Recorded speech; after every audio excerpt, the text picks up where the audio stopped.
3 years that I was here, I never paid one dues. They just waived all that. They said, we realize your situation. You can't, financially afford it, and so they just waived all that. So they were just instrumental, all of the brothers there, in studying. We used to go up there and have study sessions, and we'd get together. And so that became a big part of my family, because I didn't have any other family anywhere else.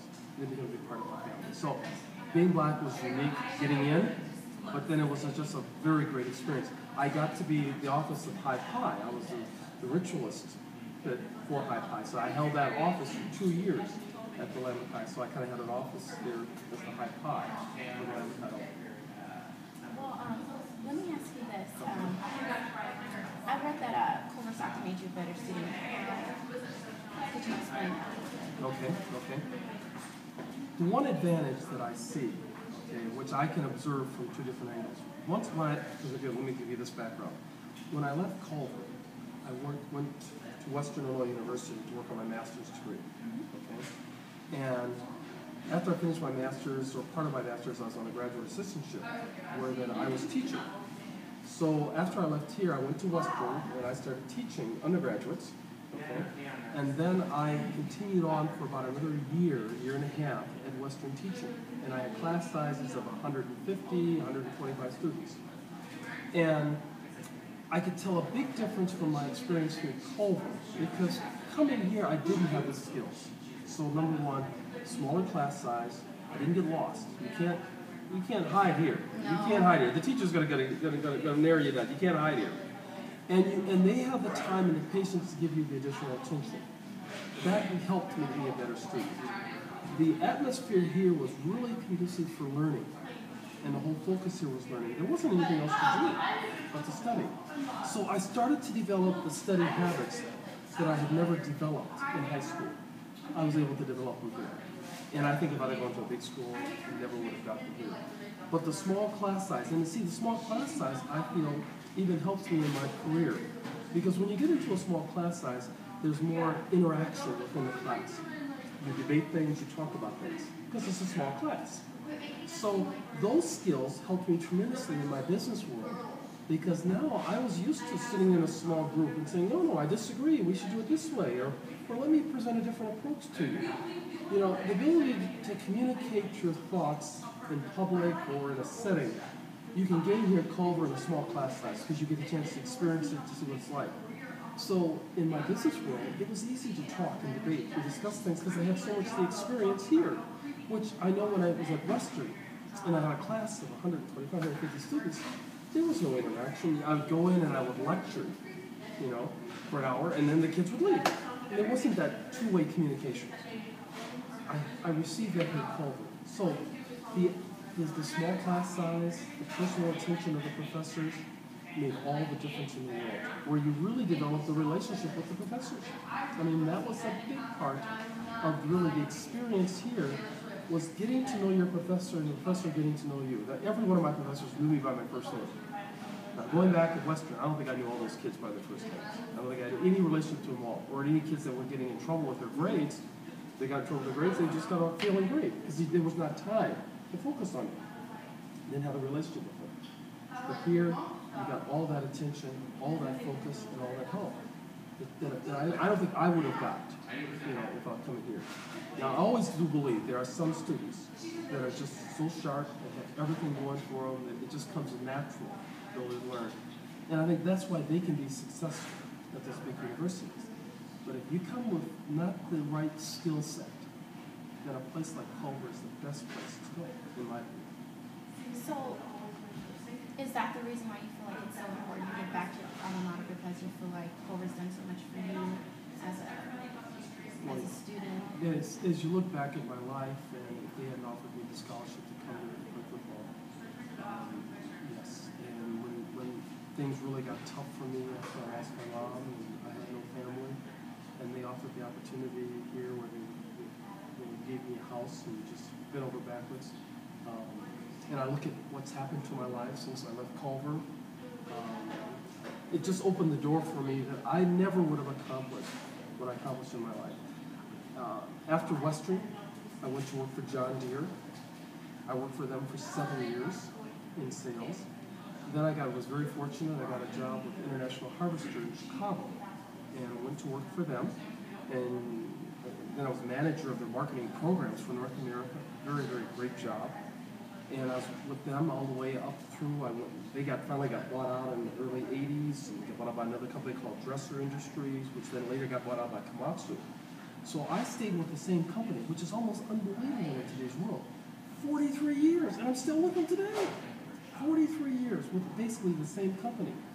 And I was been able to be successful because of the things I think I learned here at Culver. Being able to get along, learn how to get things done, the ability to communicate. The skills I learned here in communication helped me greatly in my business career that I have today. And so I look back at the years that I had in industry and see, I'm still with Komatsu, and still in sales. All came from the experience that I gained here at Culver. So as I look back on my life and the experience I had here, it's just been breathtaking. Even to the point today, because see, I'm probably about 3 to 4 years away from retirement. But the educational experience that I had was so breathtaking and so much of an enjoyment. I've always wanted to think about going back to school. So a year ago, I decided that what I'm going to do is to go back and get my doctorate degree in business. So I started my freshman year, really my freshman year, really my first year of my doctoral program last year. So I finished my first year. I've got about another 2 years to go before I write my dissertation. But my thought is that another 3 to 4 more years is going to take me to finish my doctorate degree. I'll probably be about 70. And at 70, then I'm thinking about that I'd like to go back and teach. So I'll transition out of the world of selling construction equipment. So I work for Komatsu. You've heard of Caterpillar. Okay, anything that Caterpillar makes, my company makes. It's a Japanese company. So by the time I retire, then I will look for a Culver's doctorate, a small junior college where I can go teach and go back to that experience that I love so much that I really gained here.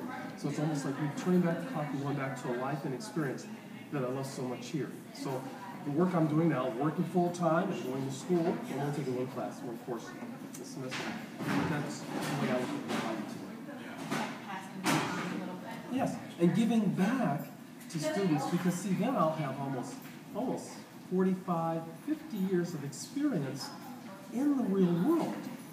Then also with the doctorate degree, and then the theory, the concepts, being able to take and blending the two to students and says, well, let's talk about this in theory, but let me talk about the real world, what happens when you're on a sales call, or let's talk about how you deal with a customer that says, no, I'm not going to buy from you. How do you address that? Let's talk about theory, let's talk about practicality, because I can tell you experiences that I've had. So I think blending of the two should hopefully maybe help me get a job.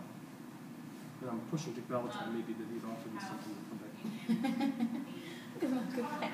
I read it also, when you went to Chronicle in 2001, you mentioned you want to try to get an internship with students to work with Komatsu, am I right? Yes. Mm-hmm. How's that coming about? Again, with the economy, that really hit at the time when the economy really fell off. And so even up to now, a lot of companies aren't hiring. So Komatsu doesn't have an internship program now.